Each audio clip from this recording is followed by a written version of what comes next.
नमस्कार दोस्तों, स्वागत है आपका हमारे YouTube channel hidden truth knowledge TV में।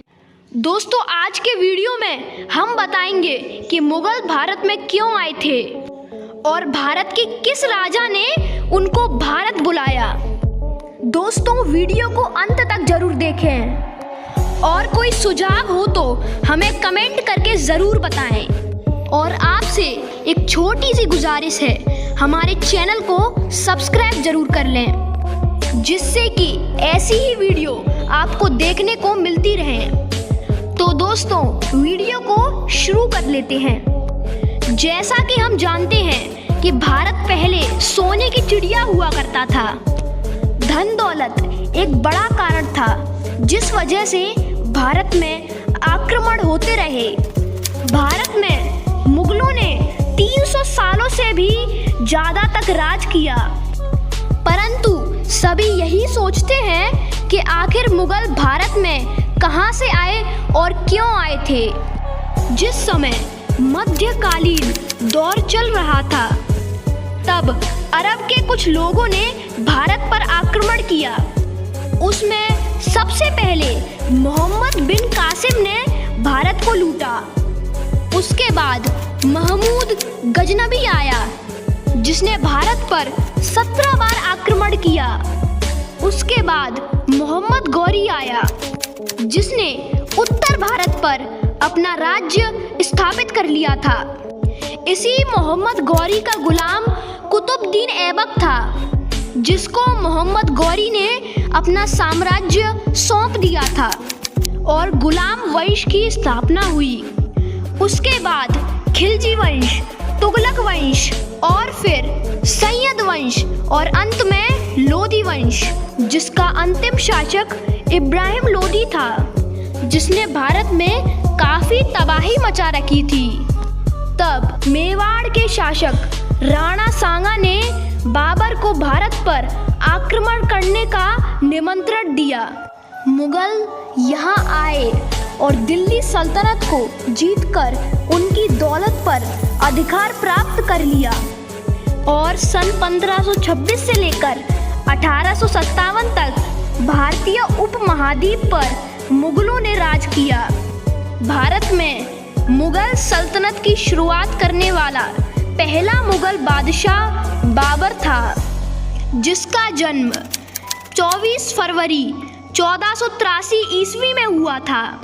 बाबर के पिता उमर शेख मिर्जा फरगाना नामक छोटे राज्य के शासक थे। बाबर उज्बेकिस्तान से भारत आया था। भारत में मुगल साम्राज्य स्थापित करने वाला बाबर एक पैदाइशी योद्धा था, जो अपने पिता की ओर से तैमूर लंग का 5वां और अपनी माता की ओर से चंगेज खान का 14वां वंशज था। जब बाबर केवल 12 साल का था, तब उसे विरासत में फरगाना शहर मिला था। 14 साल की उम्र में बाबर ने उज्बेकिस्तान के शहर समरकंद को जीतकर अपने राज्य का विस्तार किया। सन 1505 तक वह कई युद्धों को जीत चुका था। तब उसकी उम्र सिर्फ 22 वर्ष की थी। अब उसकी नज़र हिंदुस्तान पर थी। सन 1526 ईस्वी में उसने भारत के सबसे शक्तिशाली राज्य दिल्ली को निशाना बनाया। उस समय दिल्ली पर इब्राहिम लोदी का राज्य था। बाबर ने सोचा कि यदि इब्राहिम लोदी को दिल्ली की गद्दी से हटा दिया जाए तो वह वहां कब्जा जमा सकता है और पूरे भारत पर राज्य भी कर सकता है। लोदी की सेना में उस समय 1 लाख जवान और 1000 हाथी थे, जबकि बाबर की सेना में सिर्फ 12,000 जवान थे। परंतु बाबर की सेना खतरनाक लड़ाकू बंजारों की थी। बाबर की सेना में गजब का भाईचारा था। बाबर और इब्राहिम लोदी के बीच दिल्ली से 40 किलोमीटर दूर पानीपत नामक स्थान पर युद्ध हुआ। बाबर युद्ध रणनीति बनाने में काफी होशियार था, इसलिए युद्ध से एक हफ्ते पहले ही वह युद्ध स्थल पर आ गया था और अपने अनुसार सैनिकों की छोटी छोटी टुकड़ियां बनाकर चारों तरफ छुपवा दिया था। मुगलों की सेना में 4000 बेहद खतरनाक तीरंदाज थे और 1000 बंदूकबाजों के अलावा बाबर के पास वो हथियार भी था जिसके बारे में लोदी सोच भी नहीं सकता था, यानी चलती फिरती आग बरसाने वाली तोपें। हिंदुस्तान में पहली बार किसी जंग में ऐसी तोपों का इस्तेमाल सबसे पहले बाबर ने ही किया था। युद्ध में बाबर ने पहली बार तुगलमा युद्ध नीति एवं तोप खाने का प्रयोग किया था। उस्ताद अली एवं मुस्तफा बाबर के 2 प्रसिद्ध निशानेबाज थे।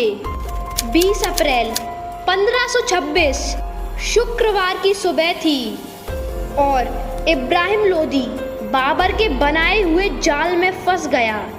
लोदी के 1 लाख जवान और 1000 हाथी बाबर की सेना के सामने नहीं टिक सके। तोपों के गोलों से लोदी की सेना में भगदड़ मच गई। लोदी के हाथी अपनी सेना को ही कुचलने लगे और फिर बाबर के तीरंदाजों ने भागती हुई सेना पर तीरों की बौछारें शुरू कर दी और मुगलिया बंदूकबाजों से लोदी तलवारबाज भी मारे गए।